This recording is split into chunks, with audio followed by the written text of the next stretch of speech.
mesleği boyunca Türkmen halk kayıtları devam ediyor.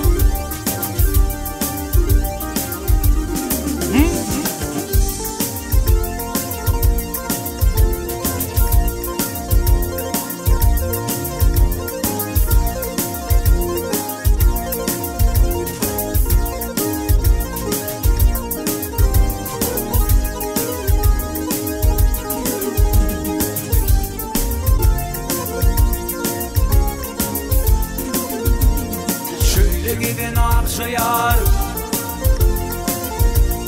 şöyle giden akşayar, Allah'ın tavrı kararım, dağlarda aşır çekip bilmez menin çekin cevrimi, cevrimi. Ay, eğitim senin el vermeyen, kaçıp yürmen doğru mu? Ötün akşam düşümde, göğemin huşumda, gördüm seni karşımda, yefirden akçayar. Min dağı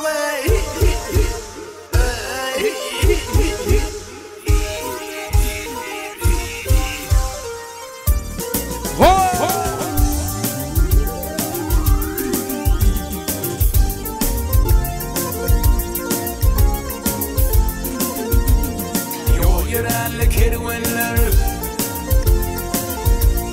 yol yörenli kervanlar, kapıl yerde yatmayar, şöyle mergenler, seni benim atmayar,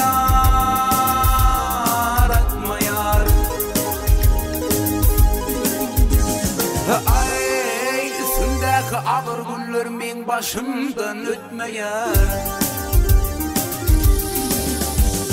Canım edip fidağı, yalvarıp men Hudayı, ömrümü türdüm bayı sana diyen akçayar. Min dağı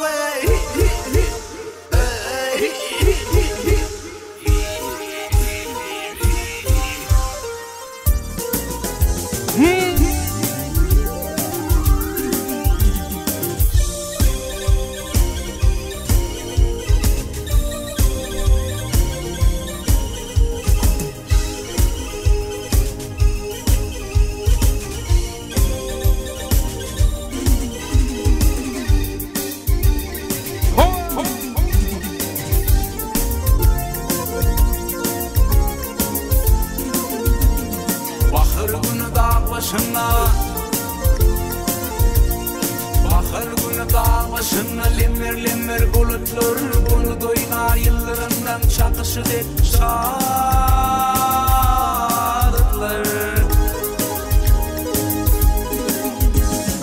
Ay, gelecek olsam akşayar, menin yolum biliptir.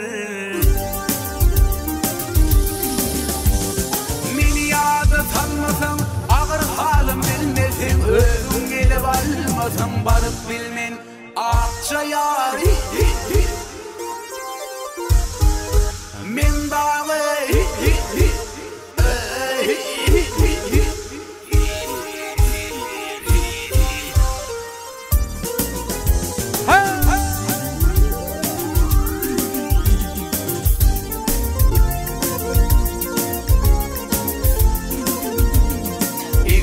kızıl keten, egnindeki kızıl keten, övşünat ya göğe şafak, hiç mecalim kalmadı iyenin tamın kepek. Ay, sen bırakça pakta olsun benim bir kara yıpık. Gelikimiz koşulup, yadınıp hem şüşülüp, ak pamuk değişilip yaşaşılı akçayar.